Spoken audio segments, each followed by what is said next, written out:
colonização e profecias maias. É coautora do livro A Vida em Linhas, que está sendo lançado neste evento. Após a palestra, ela está autografando os livros juntamente com Anelisa Pavão, Alessandro Olicieri e Eliane do Campo. Apresentamos a vocês a palestra As 7 Profecias Maias de 2012, com Rosana Batarelli.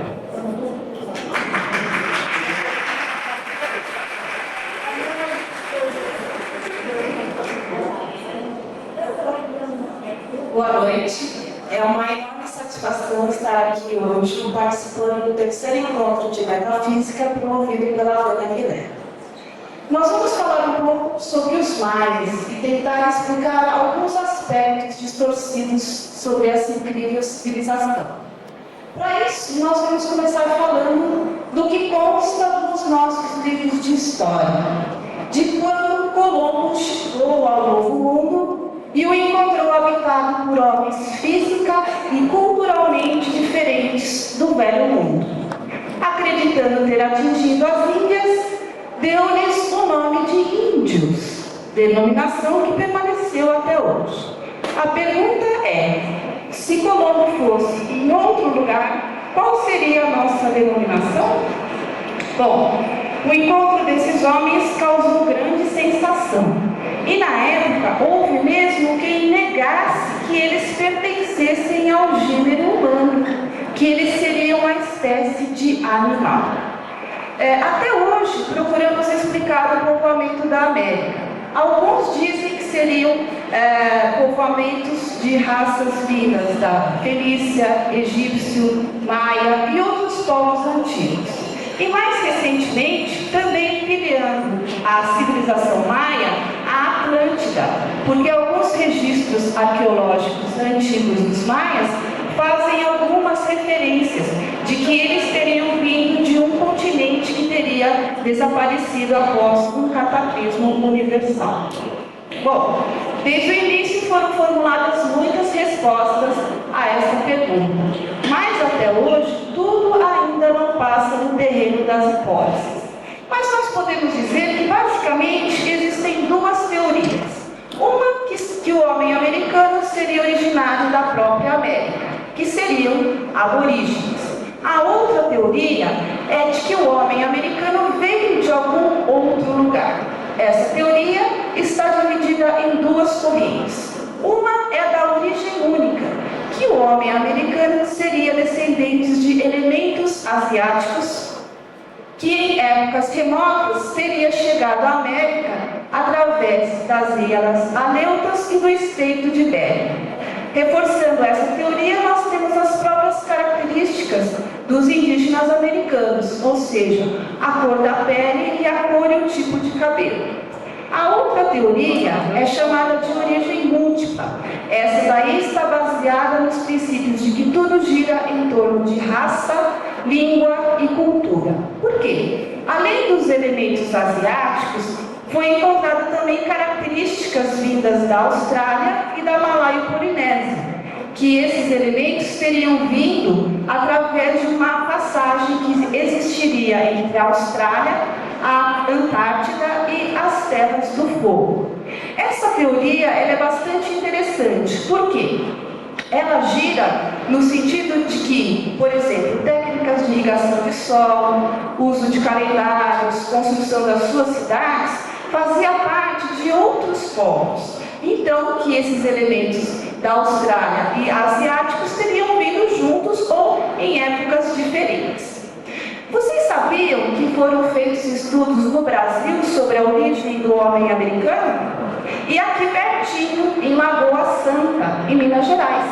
Na época foram pesquisadas mais de 800 cavernas e foram encontrados diversos restos humanos com essas características.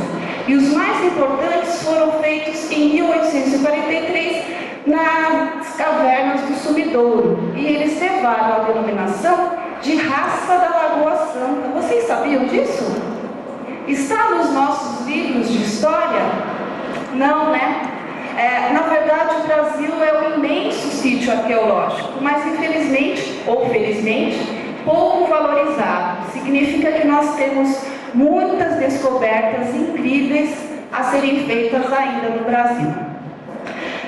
Outro fato interessante é que muitos arqueólogos acreditam que o homem teria descendido de uma única família, que no caso teria sido a Atlântida. Essa teoria está baseada lá no início da Pangeia, quando todos os continentes eram uma coisa só.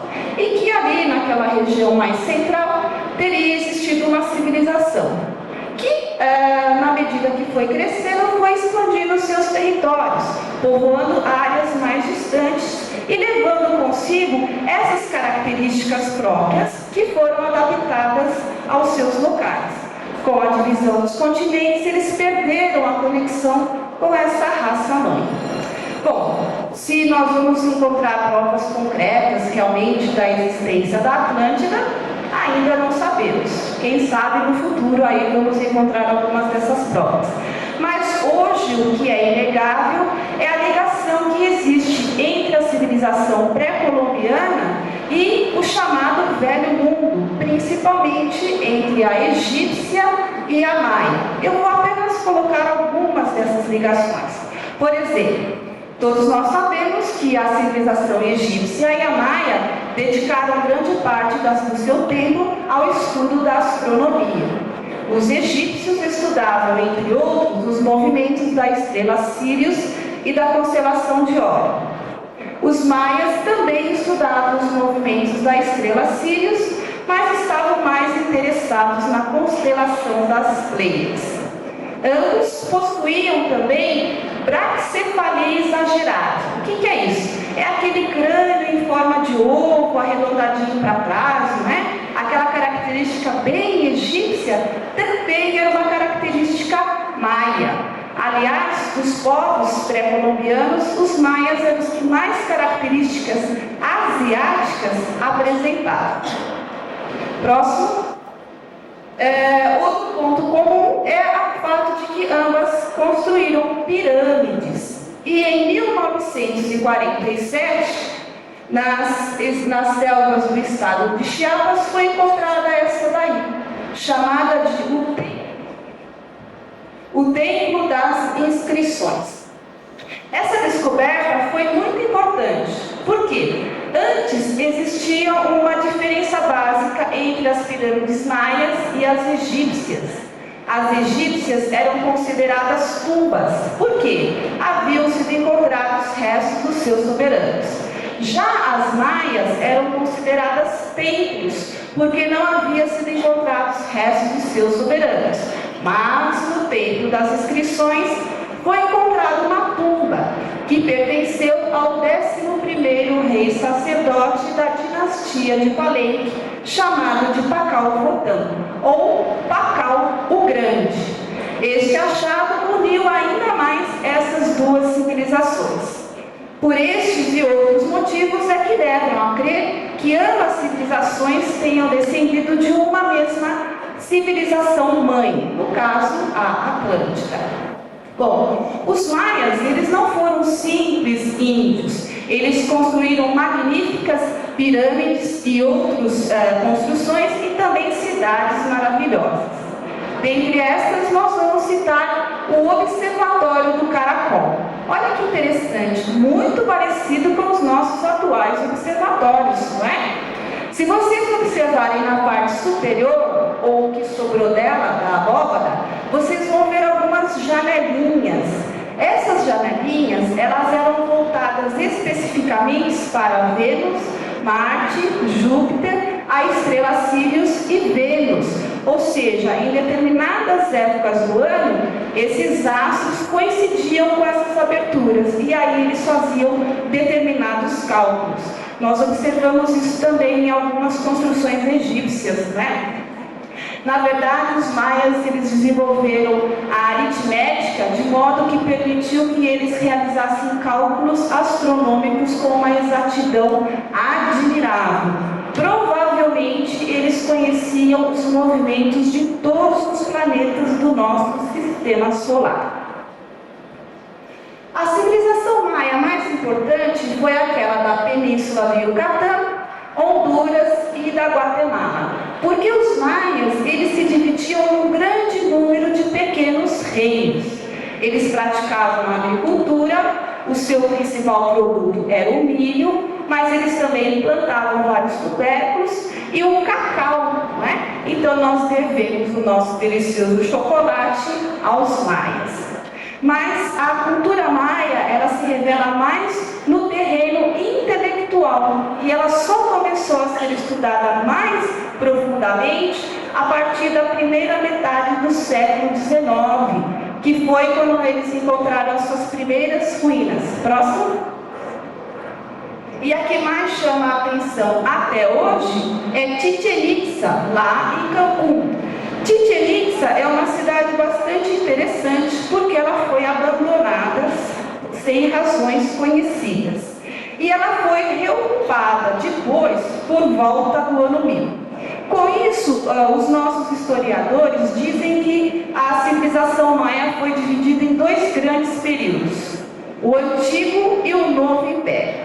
O Antigo Império foi aquele que nós falamos para vocês, Península do Yucatán, Honduras e da Guatemala. O Novo Império é aquele ali do meio, que está escrito Palenque, não sei se dá para vocês observar. Então, o que aconteceu?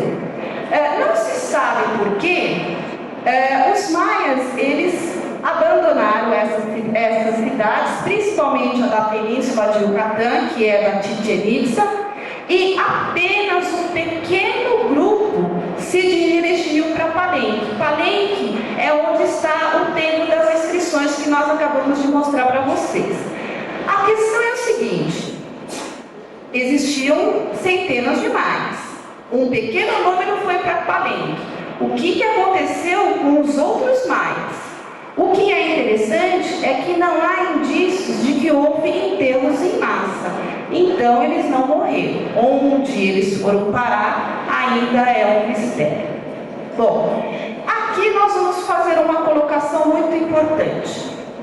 Depois que esses maias abandonaram essas cidades e apenas um pequeno grupo ficou em Palenque, os outros indígenas locais, porque não existiam apenas maias, né, nessas regiões, existiam também os toltecas e os mexicas, que hoje nós conhecemos como astecas. Na verdade, os astecas se autodenominavam de mexicas.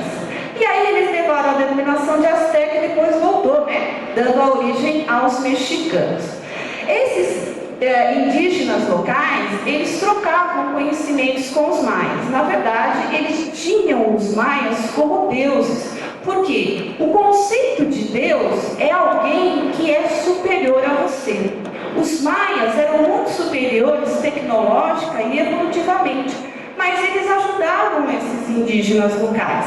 Quando eles desapareceram, esses indígenas, principalmente os astecas, ocuparam as suas cidades, lá por volta do ano 1000.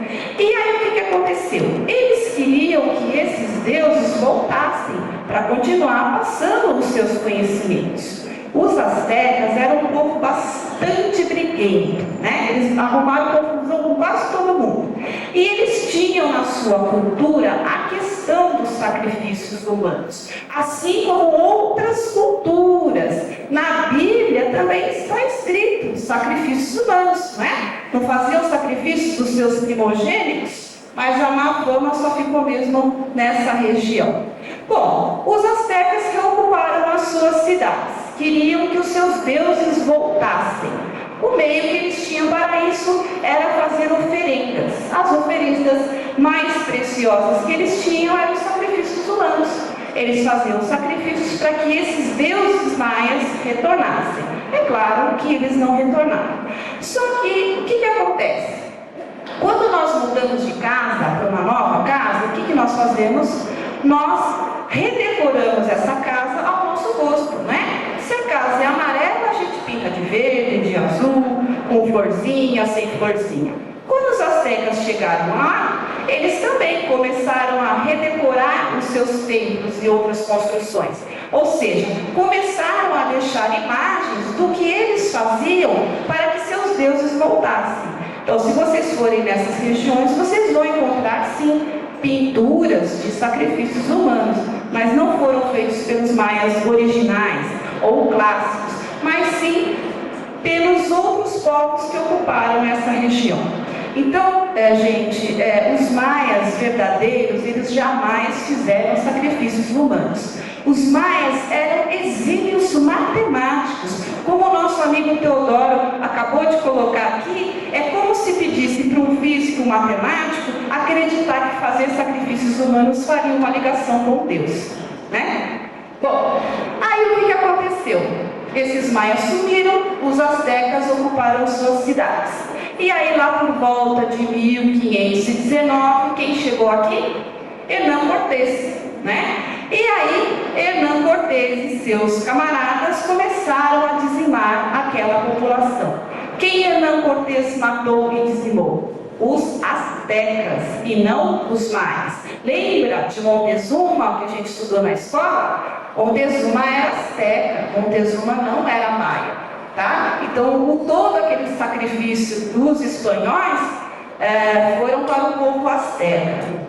Muito bem. Com a chegada desses espanhóis, vieram juntos os padres, né, para catequizar esses índios. E aí esses padres descobriram que esses índios possuíam livros que tinham sido escritos pelos sacerdotes maias.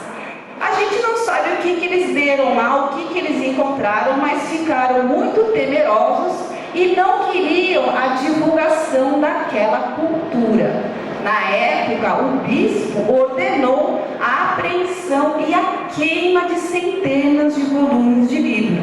E ainda teve coragem de chamar aquilo de um ato de fé. Não satisfeito, ainda disse que o uso daquela escrita dita por ele de demoníaca seria punida com a morte. Felizmente, alguns padres com dor na consciência esconderam alguns livros. Destes, nós temos o Popol Vuh, ou o livro do Conselho, que equivaleria à Bíblia Maia, os livros de Shidambalan, que retratam a história, os mitos e as famosas profecias, que daqui a pouquinho a gente vai comentar sobre elas, e os chamados códices. Os códices são livros que foram escritos em finas tiras de casca de figueira e coloridos. E eles são dobrados como se fosse uma sanfoninha. Eles são belíssimos.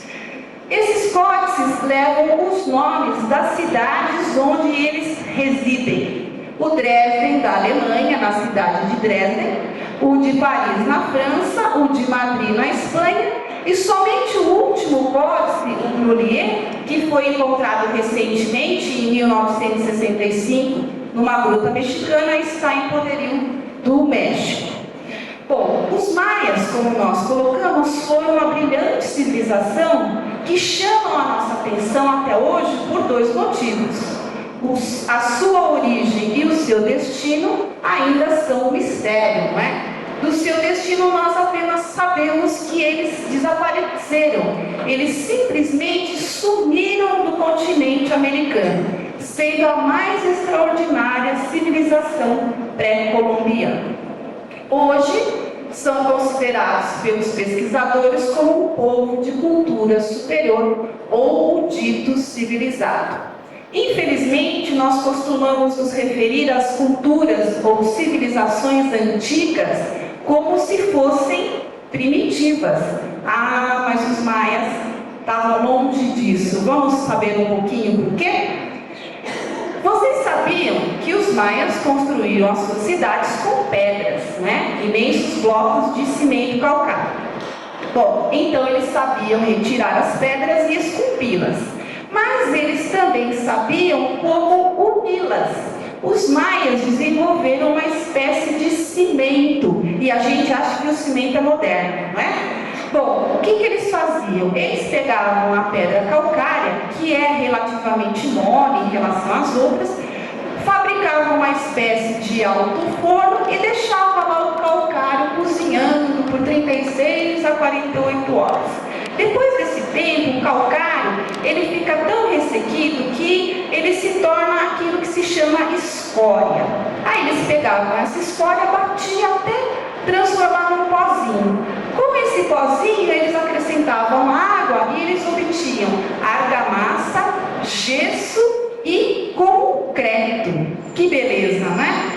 Bom, os maias também construíam estradas pavimentadas, chamadas de sáquides ou estradas brancas, porque eram feitas de calcário. E eles construíram um complexo sistema viário que ligava muitas de suas cidades. Na verdade, os nossos pesquisadores ainda não têm ideia de quantas cidades eram ligadas pelas suas estradas.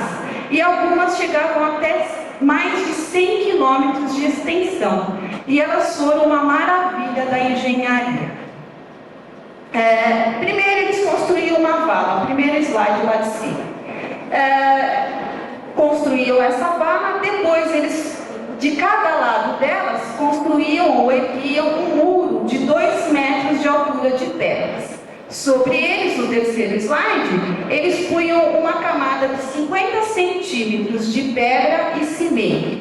Próximo. Depois colocavam uma camada de concreto puro e por cima ladrilhos pré-moldados. Gente, é melhor do que as nossas estradas, não é?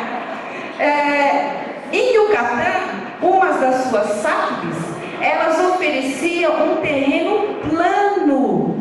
Olha só que maravilha, né? As nossas estradas são mais tortuosas do que as estradas maias. O que a gente ainda não descobriu é que tipo de equipamento eles utilizavam para isso. Porque construir uma estrada reta no meio da selva não deve ter sido muito fácil. Elas eram utilizadas para o transporte, o comércio e a comunicação entre suas cidades.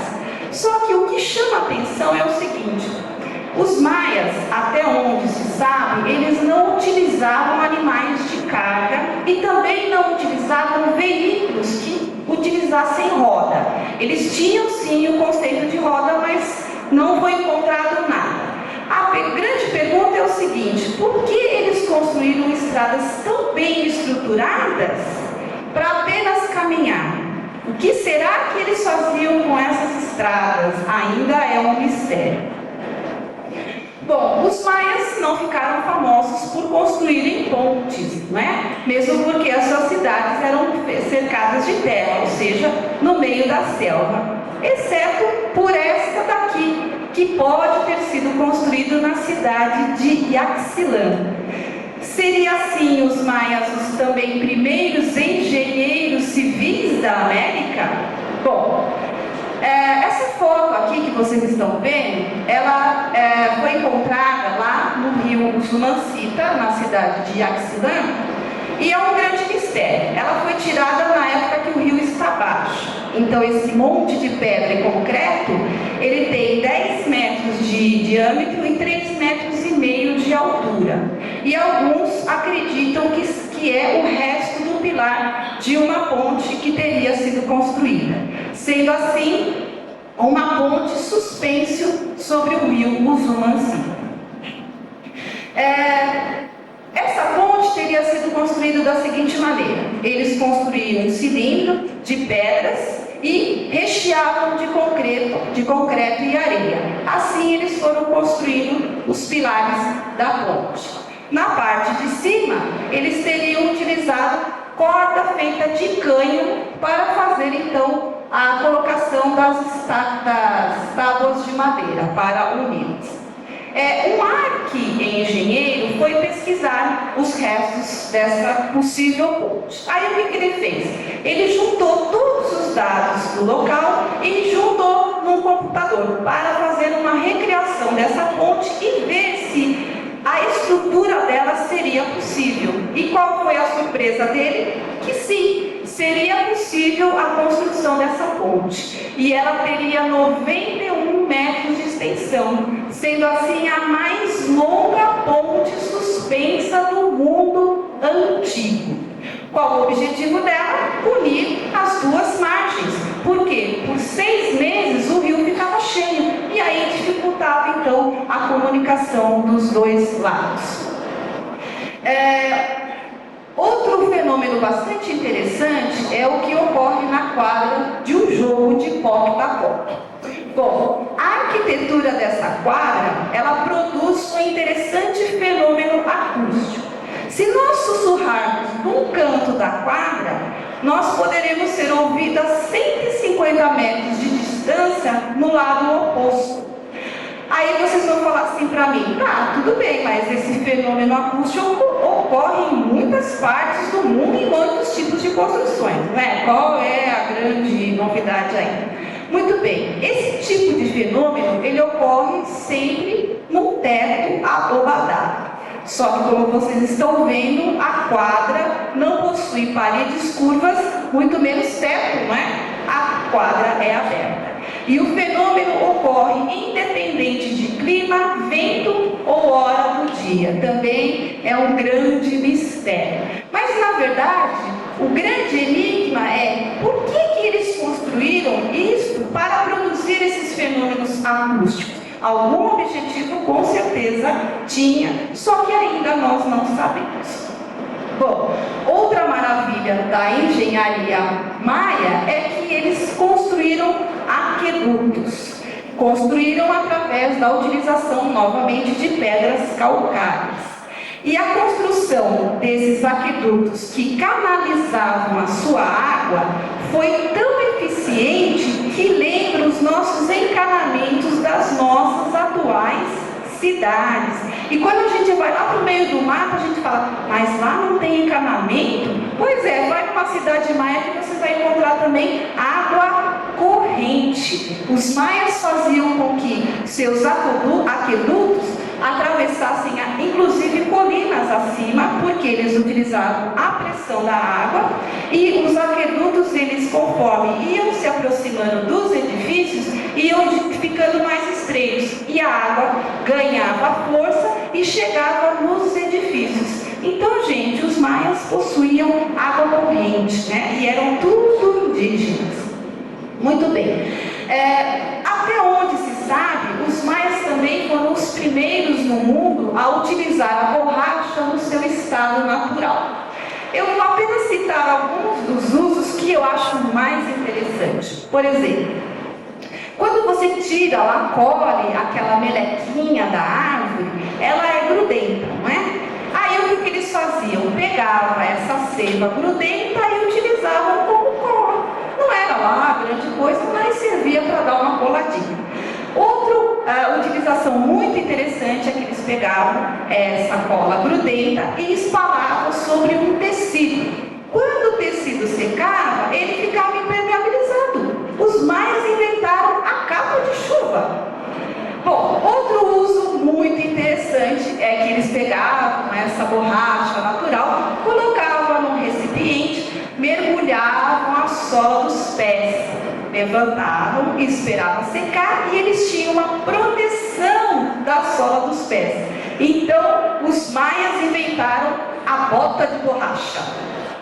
Bom, outro uso também muito interessante é nas bolas do jogo de poque-tapoque.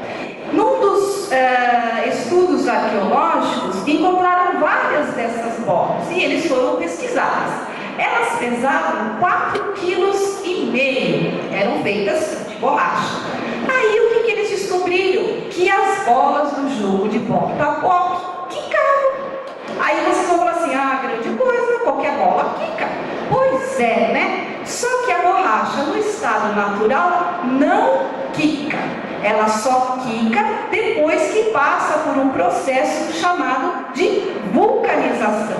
Só que, segundo a nossa história, a vulcanização só foi descoberta no século XIX. E nós estamos aí falando de 2000 a.C.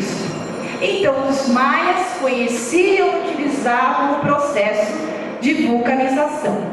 Pesquisando essas bolas, eles descobriram o ingrediente secreto utilizado por eles. Era a seiva de uma planta chamada vinha hipomélia. Essa seiva, ela simulava o processo de vulcanização, ou seja, a borracha se tornava elástica. Não é legal, gente? Né? E a gente acha que é tudo esperto. Bom, outro elemento muito interessante é que os maias sabiam e utilizavam a razão ou a proporção áurea. A razão ou a proporção áurea é algo natural que é encontrado nos animais, nas plantas e nos seres humanos. E essa proporção foi utilizada no mundo inteiro nas mais variadas construções, como por exemplo nas pirâmides de Gizé no Egito, no Partenon da Grécia. E o desenho que vocês estão vendo é o homem vitruviano de Leonardo da Vinci, que foi um estudo dessa proporção. A numeração maia era representada pelo pontinho, que valia 1, e pelo traço, que valia 5. E os maias também utilizavam o conceito de abstração matemática, ou seja, o valor zero nos seus cálculos e cronologias, antes mesmo dele ser descoberto ou utilizado pelos árabes. Com o ponto, o traço e o zero, eles podiam multiplicar e chegar a qualquer número. Infelizmente, um dos motivos que impede que nós conheçamos mais profundamente a cultura maia antiga é o fato deles possuírem uma escrita bastante complexa. E nós só conhecemos apenas alguns símbolos. Segundo os nossos pesquisadores, é o único exemplo nas Américas de um sistema completo e complexo de escrita. E ela é notável sobre vários aspectos. Próximo. Quando ela foi descoberta, ela foi comparada com a escrita egípcia, mas há uma diferença básica entre elas. Os hieróglifos egípcios, como vocês estão vendo, eles utilizam imagens para descrever palavras ou sons. Já os glifos maias, na parte superior, eles utilizam elementos de forma abstrata, tá vendo? Parecem umas coisas meio maluquinhas. Só que esses desenhos, eles comunicam ideias completas, não apenas palavras ou frases. Por isso, nós dizemos que a escrita maia, ela é mais parecida com a oriental, ou seja, os glifos, do que com a egípcia. Então, nós dizemos que a escrita maia é mais ideográfica do que hieroglífica. E os seus diversos caracteres também constituem motivo de decoração. Olha que beleza, a gente escreve, conta uma história e ainda decora a casa. Elas têm um sentido científico, descrição histórica e gráfica. E outro ponto muito interessante é que ela não teve princípio, ela já estava pronta desde os primeiros tempos. Significa que ela veio de algum lugar, reforçando mais uma vez a origem de uma civilização maia antiga. E o que é interessante é que não há nenhum escrito maia que prove que ela é uma escrita em formação. Então, todas as inscrições maias, elas são perfeitas.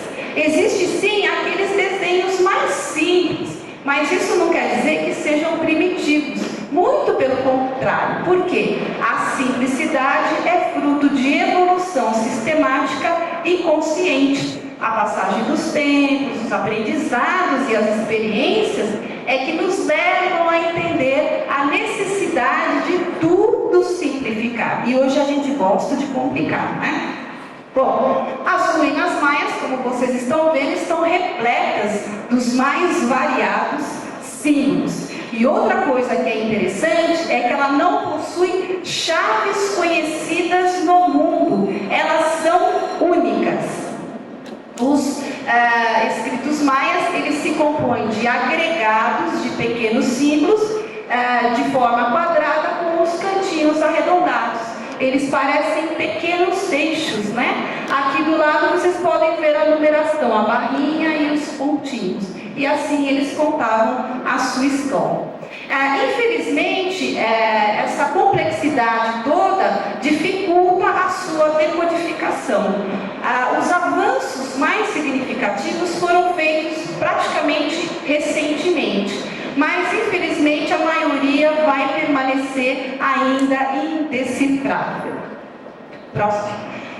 Bom, os maias são conhecidos pelos seus calendários. Na verdade, o objetivo da nossa palestra é dizer que não existia apenas calendário, mas alguma outra estrutura. O calendário é apenas um dos muitos aspectos dessa incrível civilização.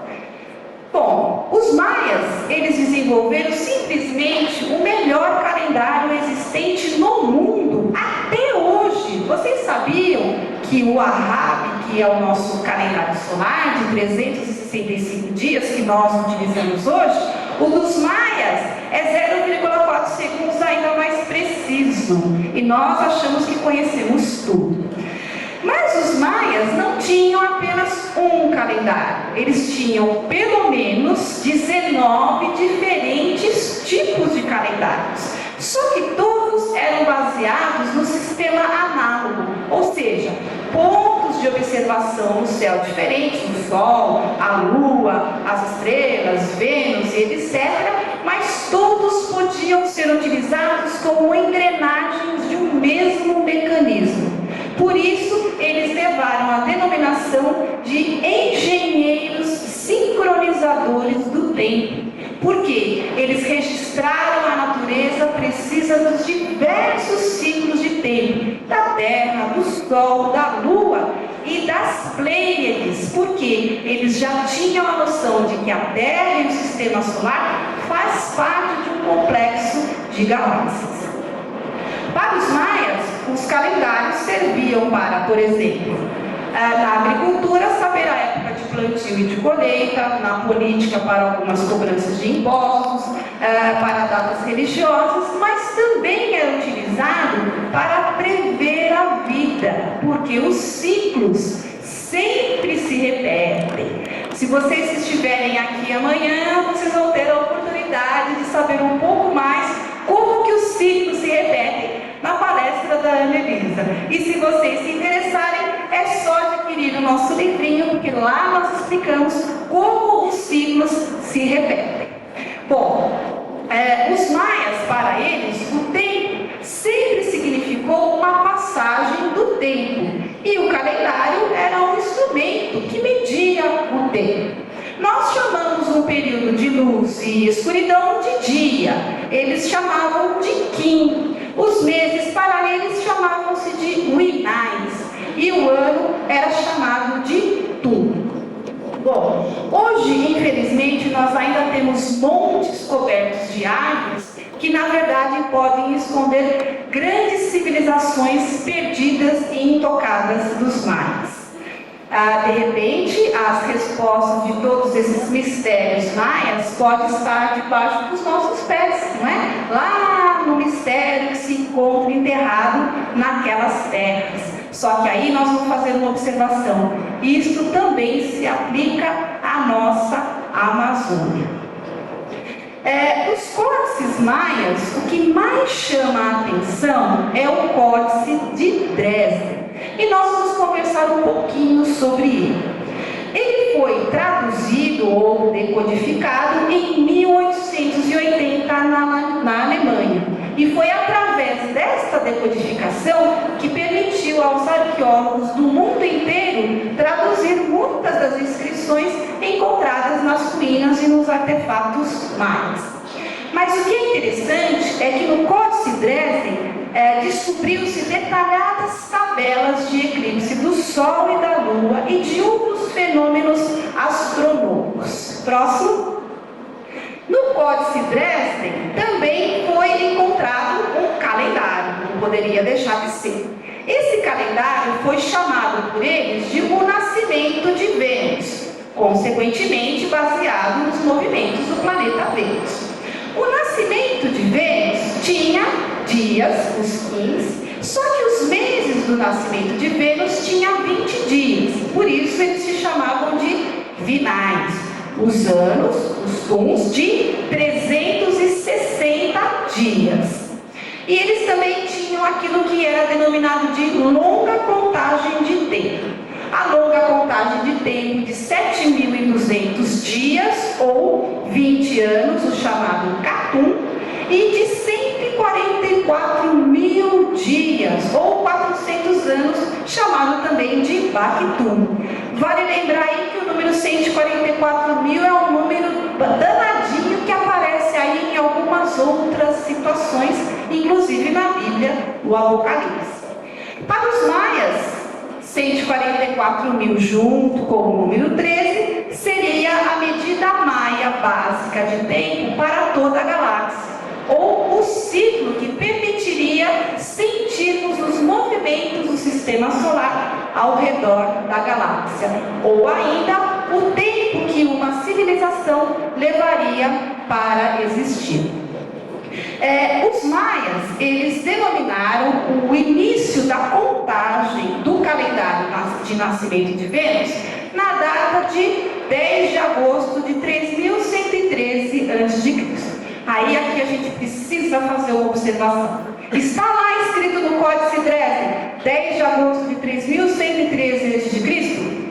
Não! 10 de agosto de 3113 a.C. é uma data do nosso calendário gregoriano. Naquela época não existia calendário gregoriano e os maias muito menos o utilizavam. O calendário gregoriano estava dando seus primeiros passinhos, né? Ele começou a ser construído mais ou menos há 5.000 anos atrás, lá na época dos Sumérios.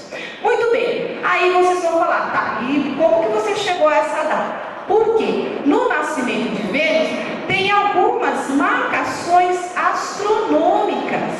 E aí o que os nossos pesquisadores fizeram? Mapearam esses dados astronômicos e chegaram na data de 10 de agosto de 3113 a.C. do calendário gregoriano, que corresponderia ao início do nascimento de Vênus. Tá? Então, para os maias, a partir do nascimento de Vênus, após 13 longos bactuns, ou 13 vezes 144 mil, que equivaleria a 5.200 tuns, ou 5.125 anos, uma civilização chegaria ao fim. Foi exatamente pesquisando esta data referencial que nós temos a tão famosa data de 2012, 21 de dezembro de 2012, como o final de um ciclo e nunca como o final do mundo. Mas para que a gente possa compreender melhor essas questões de tum, catum, baracum, dá até um sambinha, né? Nós vamos falar um pouco sobre a cosmologia maia. Como que os maias viam o universo? Segundo os maias, o nosso sistema solar se desloca em uma elipse que o aproxima e o afasta do centro da galáxia, que gira ao redor de Alcione, é o Sol central da constelação das Pleiades.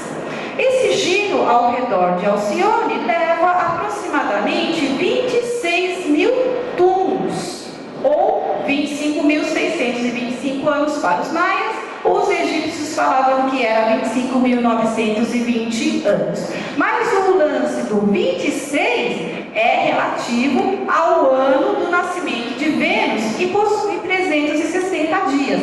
Daí nós temos os 26 mil tuns, que a cada ciclo desse corresponderia a um ano das Pleiades ou a um dia galáctico.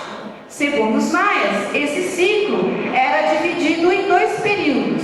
Quando o nosso sistema solar está mais próximo do centro da galáxia, ou recebendo maior luminosidade, de dia. E quando o nosso sistema solar se afasta do centro da galáxia, de noite, sendo este o mais básico dos ciclos maias, um período de luz e escuridão, assim como é o nosso dia, um período de luz e escuridão. Para os maias, esses 2 sistemas, o nosso sistema solar junto com a Alcione, giram ao redor do centro da galáxia, ou do coração da mente de Runabiku. Os maias chamavam o centro da nossa galáxia de Runabiku. E eles já sabiam que o centro da nossa galáxia era um buraco negro. Esta informação hoje é aferida pelos nossos cientistas. Apenas há 5 anos atrás, nossos cientistas concordaram com os antigos maias que o centro da nossa galáxia e de todas as galáxias é buraco negro. Os maias também sempre conceberam o universo como um imenso organismo vivo. E como todo organismo vivo, emite uma pulsação, como nós. O pulsar do nosso coração dá a nossa vida. Para os maias, o centro da nossa galáxia também emite uma pulsação constante. Só que, para nós, daqui do nosso sistema solar, para sentirmos ou ouvirmos o pulso emitido de Runabiku, leva um determinado período de tempo, que equivaleria a 5.125 anos. A cada 5.125 anos, podemos ouvir ou sentir o pulso que é emitido de Runabiku. Este pulso permite a evolução de todos os planetas, sistemas e sóis para uma nova etapa. Ou seja, o nosso Sol, juntamente com Alcione, se sincronizam periodicamente com o organismo universal. Nós chamamos hoje este pulso de raio sincronizador. Os maias, então, denominaram cada um desses 5 ciclos. Por quê? No período de 26 mil anos, nós passamos por 5 ciclos de 5.125 anos. O primeiro ciclo, eles chamavam de manhã galáctica, que é onde um novo ciclo de 26 mil anos estaria começando. Assim como é para nós, né? De manhãzinha, um novo dia está começando. O segundo período de meio-dia galáctico, que é onde o nosso sistema solar está mais próximo de Runabiku, ou do centro da nossa galáxia.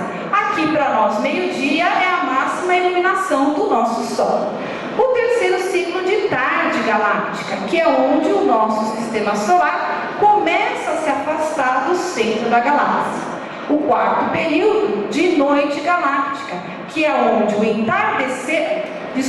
quarto período de entardecer galáctico, que é onde vai dar lugar a uma nova noite. O quinto ciclo é onde o nosso sistema solar está mais distante do centro da galáxia. E esta profunda noite vai dar lugar a um novo amanhecer. Este novo amanhecer vai ocorrer no dia 21 de dezembro de 2012. Nós temos que lembrar que a vida, ela nunca acaba, ela se renova e evolui. Por isso, o mundo não vai acabar em 2012. Para os maias, no período dessas mudanças de grandes ciclos, ocorrem grandes transformações. Para eles, essas transformações começam a ser sentidas 20 anos antes do final do ciclo. Bom, se o final do ciclo vai ocorrer em 2012, 20 anos antes nós temos 1992. Nesses 20 anos, ou um catum, vão ocorrer mudanças muito rápidas para passar para uma nova etapa de evolução. Esses 20 anos, eles chamavam de o tempo do não tempo. Nós chamamos isso de transição planetária. Os maias também sabiam que ocorreria vários movimentos diferentes no nosso Sol, na nossa Terra e em todos os planetas. Eles previram que iria ocorrer um alinhamento 7 anos depois do início dessa transição, que seria 1999. Realmente, em 1999, ocorreu um alinhamento de muitos planetas do nosso sistema solar. Eles se alinharam e refletiram a sua energia para a Terra, acelerando ainda mais todo esse processo. Ou seja, desde 1999, começamos a sair definitivamente do último desses 5 ciclos de 5.125 anos. A noite solar está terminando. Estamos saindo da escuridão para um novo dia galáctico. Esses 13 últimos anos é chamado por eles de o Salão dos Espelhos, que é o período onde cada um de nós poderá se observar consigo mesmo, com o outro, com o planeta em que vive. É a época em que cada um de nós será o seu próprio juiz. É a época em que nós estamos vivendo. E a pergunta que os maias nos deixam é: que veredito você dará a si próprio? Chegamos às suas famosas e controversas profecias. Temos que lembrar que as profecias maias, elas se baseiam em estudos científicos, não frutos da imaginação. Os maias, lembrando mais uma vez, eles eram hábeis matemáticos, eles tinham que provar tudo. Essas profecias, elas foram mensagens que foram escritas, divididas, digamos assim, em duas partes. Uma de alerta, as mudanças que vão ocorrer no planeta e no sistema, e uma de esperança, ou seja, as mudanças que nós devemos realizar em nós mesmos. A primeira profecia explica basicamente os processos pelos quais o nosso sistema solar passa, o que nós acabamos de colocar. Eles dizem que este período é o da sincronização galáctica, ou seja, a reconexão da Terra com o cosmos. Mas a gente precisa lembrar que isso não deve servir como uma das muitas previsões aí apocalípticas que o mundo vai acabar. Na verdade, como um período de revelações. Lembre-se, Apocalipse quer dizer revelações muito importantes. Segundo eles, cada civilização ou cada ciclo de 26 mil anos é mais um degrau rumo à consciência universal. E que após 2012 poderemos observar uma nova era de ouro para todo o planeta. A segunda profecia fala sobre o comportamento da humanidade. Segundo eles, seremos classificados de acordo com as qualidades que desenvolvemos, que será a manifestação do céu e do inferno simultaneamente, e que cada um viverá segundo a sua escolha ou falta dela. Eles previram também que o homem daria vazão às suas emoções, causando inúmeras guerras e conflitos, pois, segundo eles, a noite fica ainda mais escura antes de um novo amanhecer. Eles disseram que os conflitos e loucuras coletivas ficariam ainda mais acirrados. O que a gente está vendo na nossa televisão hoje, né? Porque a luz proveniente de Runaviku traz mudanças para o Sol, para a Terra e para todos os seres vivos. E que quanto maior energia interna, mais paz e harmonia teremos. Mas quanto menor energia interna, mais depressão e escuridão. Por isso nós devemos nos harmonizar com um novo ritmo de respiração do planeta. Segundo eles, é um período para que a sociedade muda, mas começando com a mudança de cada um de nós. A terceira profecia fala sobre mudanças climáticas, mudanças geológicas e sociais numa escala e velocidade sem precedentes, e que fatores internos e externos vão ajudar para isso, como por exemplo o aumento das atividades solares. O aumento da atividade solar provoca um aumento da nossa temperatura do planeta. O aumento da temperatura do planeta provoca um maior número de furacões, tufões, terremotos, maremotos e outras cositas más. Além disso, o aumento da temperatura traz, consequentemente, o degelo das nossas calotas polares. Hoje, nós sabemos que muitos picos nevados já degelaram completamente. Para termos uma ideia, dos 27 picos nevados que existiam na Espanha, hoje, se é que ainda são 13, é o que resta. O aumento da temperatura também traz um maior número de secas, de deserto, de diminuição da vegetação e de morte de animais. Consequentemente, teremos um uma diminuição da oferta de alimentação. Isto vai ocasionar fome, doenças e morte. Infelizmente, esta é uma profecia que já se concretizou em 100%. A quarta profecia fala sobre mudanças do Sol. O aumento da atividade do Sol implica no maior número das suas manchas solares e também mais ventos solares. O número, o tamanho e a localização das manchas solares constantemente muda. Só que isso afeta o campo magnético do Sol. Automaticamente afeta o campo eletromagnético da Terra. Os nossos estudiosos atuais dizem que o ciclo das manchas solares é de 68.302 dias e que após 20 desses ciclos, o que eles chamam de lâmina solar se inclinaria.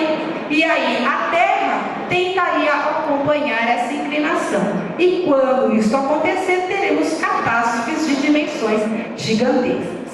Aliado ainda a isso, nós temos a própria diminuição do campo magnético da Terra, que é uma consequência natural de outros fatores que estão acontecendo, mas a ação do homem, que é a diminuição da camada de ozônio, nos deixando suscetíveis às fortes rajadas de ventos solares e cósmicos. Daí o aumento de câncer de pele também ter aumentado.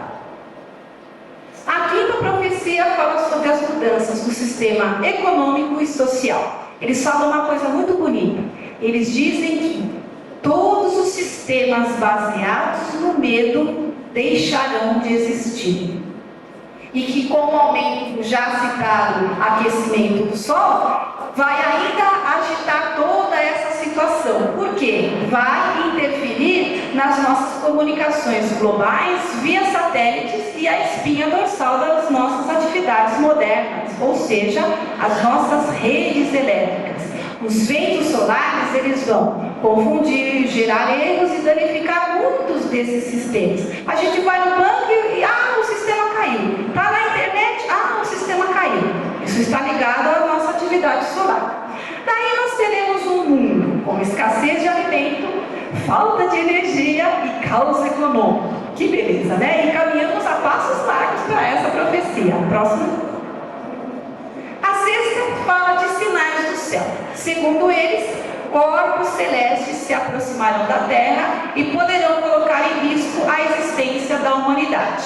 Digamos que asteroides e cometas sejam visitantes um tanto quanto que indesejados, já que podem se chocar conosco. Na verdade, a sexta profecia ela é um alerta no perigo de nós desconhecermos a trajetória de grandes corpos celestes. Hoje, o nosso sistema solar, ele se encontra numa região onde há muitos desses corpos celestes, imensos blocos de gelo. Por isso que a gente vê muito filme, de impactos da Terra. Por que isso está acontecendo? Porque nós estamos realmente numa região que a qualquer momento a Terra pode receber algum desses impactos. Os maias sabiam exatamente o período em que a trajetória da Terra coincidiria com esses grandes visitantes. Felizmente, a sétima profecia fala de um novo amanhecer, que é a saída da noite para um novo dia galáctico. Segundo ele, a luz que virá de Runabiku, ou do centro da galáxia, sincronizará todos os seres vivos. Próximo. No solstício de dezembro de 2012, o nosso Sol estará alinhado perfeitamente dentro daquilo que nós chamamos de fratura escura. É uma lacuna que existe entre as constelações de Sagitário e Escorpião, ou seja, na constelação de Ophiuchus, o 13º signo retirado do zodíaco. Mas aí isso daí já dá uma outra palestra. No dia 22 de dezembro, o Sol nascerá perfeitamente alinhado com o centro da galáxia. Próximo. Voltamos a falar do jogo de Poc-Tac-Poc. Esse jogo, ele sempre foi associado a sacrifícios e morte. Mas, na verdade, a sua principal origem, porque quando eles eram jogados pelos astecas, virava morte e sacrifício. Mas o objetivo dos maias era a representação exatamente deste alinhamento que ocorrerá em 2012. A quadra do jogo representa a nossa galáxia. O aro que vocês estão observando, o centro da nossa galáxia, o Nabicum. E a bola, o Sol. Quando a bola entrava no aro, ela representava este alinhamento. O que vai acontecer em 2012? Este alinhamento galáctico, que hoje já é aferido pela nossa ciência, pelos nossos astrônomos atuais. Segundo os maias, após a sincronização, toda a humanidade reconectada entre si como uma só, criará um novo ser na ordem galáctica. Nós viveremos a reintegração com o planeta e demais seres humanos. Assim, veremos que tudo e todos fazem parte de um só ser universal. E no dia seguinte, no sábado 22 de dezembro de 2012, será o início da época em que sentiremos aqueles e aquilo que nos cerca como parte de nós mesmos. Esses acontecimentos, inevitavelmente, farão com que as pessoas procurem pontos mais seguros e conscientes. E o Brasil, hoje, é o país que possui a maior concentração de espiritualidade. Por isso, nós devemos nos preparar para receber essas pessoas. Este é um dos motivos pelos quais o Projeto Portal tem um programa de implantação de comunidades, onde serão implantados processos alternativos de autoimunização e de novas tecnologias. Essas comunidades, elas serão autossustentáveis no que diz respeito à alimentação e energia, independente de fontes externas, pois, como nós já colocamos, esse tipo de energia vai ser obsoleto. Infelizmente, a primeira de nossas comunidades já se tornou uma realidade. No complexo turístico Zigurates, as primeiras casas já estão sendo construídas. Será aparentemente uma comunidade igual às outras, mas ela vai ter algo a mais, pois ela irá numa direção oposta ao nosso atual sistema vigente. Ou seja, lá nós teremos igualdade social e econômica, trazendo um modelo de sociedade que possa melhor equilibrar as equações do ser e do ter em benefício de todos indistintamente. Infelizmente, os erros do nosso capitalismo estão destruindo a nossa natureza e transformaram a nossa vida em mercadoria, não é? E nas décadas vindouras, a sobrevivência da humanidade dependerá desta educação, da nossa capacidade de compreender os princípios básicos da vida e viver de acordo com eles. Isso significa que este conceito tem de tornar-se uma meta de políticos, líderes empresariais e profissionais de todas as áreas, em todos os setores. E para isso, informação é fundamental. Só assim nós poderemos criar um novo ser humano, mais completo e integrado, com a natureza e o universo. Pois uma nova civilização somente emergirá através da cooperação e do trabalho solidário. Enfim, durante os últimos 5.000 anos, uma cultura própria tem se desenvolvido e está em processo de transformação. Foi o que aconteceu com a civilização anterior e vai acontecer daqui 26.000 anos novamente. E a continuidade da humanidade dependerá da transformação dos seus habitantes em seres mais conscientes das leis cósmicas do universo. Este momento é o momento de tomada de consciência de uma mudança essencial à vida. Mais uma vez, aprender a viver de forma autossustentável se quisermos sobreviver como espécie. porque o planeta vai nos privar de muitos dos seus recursos atuais, hoje disponíveis. Todos nós estamos no caminho evolutivo com uma missão a cumprir para alcançarmos o nosso desenvolvimento. Se conseguiremos ou não, só depende de nós, da nossa força de vontade em prosseguir.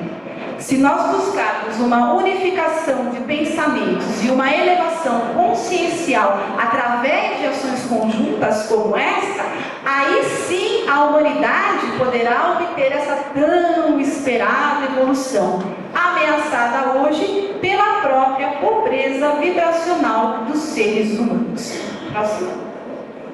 Mais do que mostrar o tempo, a verdade que é a finalidade desse grande relógio maia é voltar a nossa atenção para o que irá ocorrer em termos de ciclo no solstício de dezembro de 2012. O grande ciclo de 26 mil anos se encerra e os ponteiros do relógio maia ficarão assim, todos alinhados, e mais uma vez essa ampulheta será virada. E os olhos dos presentes poderão contemplar então o amanhecer de um novo dia galáctico. E a compreensão desta realidade cósmica é fundamental para que a humanidade da Terra possa se preparar para ela. Como nós vimos, essa tribo de aborígenes possuía conhecimentos no mínimo bastante apurados sobre a nossa mecânica celeste, antes mesmo que alguém postulasse que ela é redonda, se é que é redonda. Mas enfim, o que não se discute é que eles existiram como uma brilhante civilização, que dominaram, dentre outros conhecimentos, a astronomia. Os maias foram seres que dedicaram as suas vidas a estudar e a registrar a galáxia. E por obra desse fluxo, o universo acontece, as galáxias acontecem e a vida acontece. Muito obrigada.